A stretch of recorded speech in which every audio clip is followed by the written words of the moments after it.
What if the ice is not just melting, it's literally ejecting lost chapters of human history into our hands?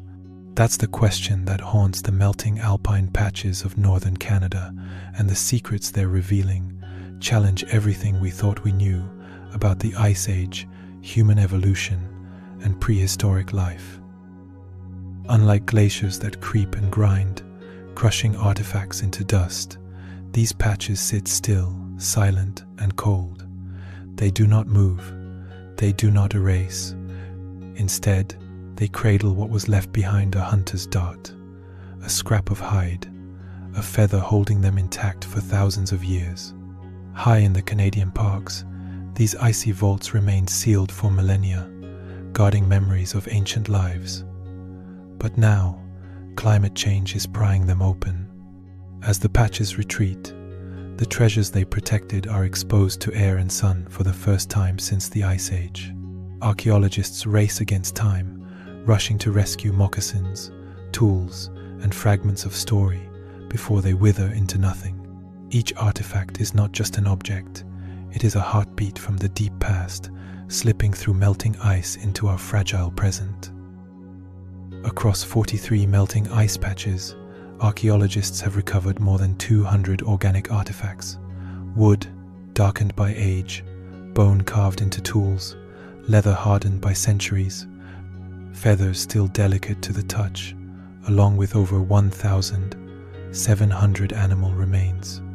Among the finds are fully intact atlatl darts, the spear-throwing technology that came before the bow. Their feather fletching still clings to carved wooden shafts, while bone awls whisper of hands that once stitched hide and sinew with quiet skill. But the most haunting discovery is a moccasin, stitched from leather with sinew threads, resting in the ice for 1,400 to 1,500 years. Believed to be the oldest preserved footwear ever uncovered in Canada, it is more than an artifact.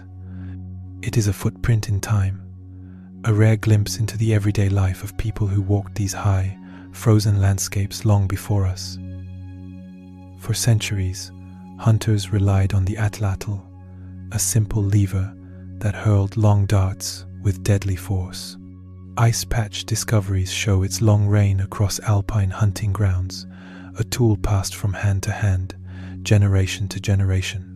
But around 1,200 years ago, something shifted. The bow and arrow began to replace the dart. Faster, more precise, easier to carry, the bow rewrote the rules of the hunt. With it came new choices in materials. Birch shafts gave way to spruce. Stone points yielded to antler tips. Hafting methods evolved, reflecting a change not only in technology, but in the culture of survival itself. In these frozen relics, we glimpse a moment when innovation met necessity, when ancient hunters adapted and their world was forever altered. The pattern of artifacts offers a clue. They cluster in alpine zones, far above the valleys where life seemed easier. In the summer months, herds of caribou sought refuge in these heights, fleeing both the heat and the swarms of insects below. Hunters understood this rhythm. By following the animals into the high country, they found natural choke points where prey gathered on ice surfaces for relief. The frozen patches became more than geological features, they were hunting arenas, carved by necessity. Every dart, every fragment of hide left behind tells us that these journeys were not for adventure. They were survival strategies, calculated and essential, born from intimate knowledge of animal behavior and the unforgiving Ice Age landscape. Every dart, every moccasin, every frozen artifact connects to larger questions. How did Ice Age people migrate, adapt, and ultimately thrive in some of the harshest environments on Earth? There is mounting evidence that humans endured north of the Arctic Circle, in the windswept lands of Beringia. There, they lived side by side with mammoths and steppe bison, harnessing fire even in glaciated landscapes. These frozen refuges may have been staging grounds where resilience was tested before people pressed farther into the Americas. Today, theories of human arrival in the New World emphasize not just the inland ice-free corridor, but coastal migration routes. New radiocarbon data suggest these pathways may have been viable far earlier than once believed, reshaping timelines of first contact with the continent.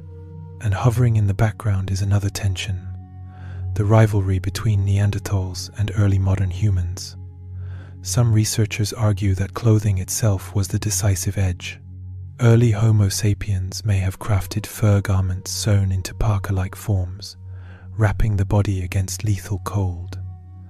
Neanderthals, by contrast, may have relied on looser, cape-like coverings.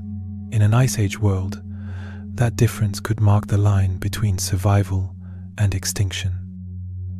From the very beginning, we opened a door with a question: what if the ice is disgorging lost chapters of human history? That thread has only deepened as we journeyed through Yukon's frozen archives, because every moccasin, every dart, every fragile fragment suggests a haunting possibility. How many more still lie entombed, waiting for the ice to loosen its grip? Could a single shoe, stitched by hand over 1,000 years ago, change how we understand survival itself in the Ice Age? Could a dart shaft, hidden for centuries, force us to rethink the pace of technological change? And what if Yukon is only the beginning?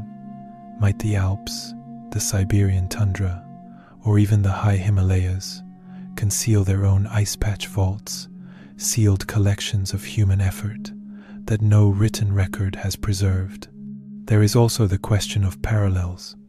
How did tools, materials, and strategies evolve across populations separated by vast ice fields and valleys? Were hunters on different continents unknowingly echoing one another, their ingenuity shaped by the same unforgiving cold? These open loops linger like unfinished sentences, because as the ice retreats, it gives, but it also takes.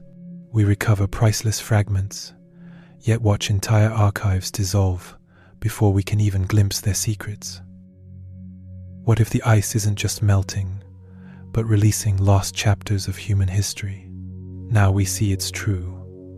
A moccasin stitched with sinew over 1,000 years ago, dart shafts carved for alpine hunts, bone tools shaped by hands long gone.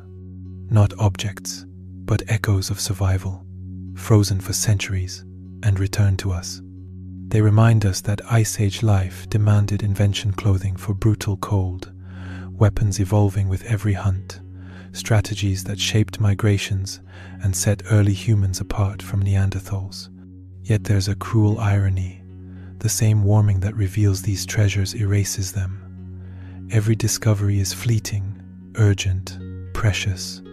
Thank you for walking this frozen trail. Prehistoric shadows will keep following every melt line, every whisper from the Ice Age.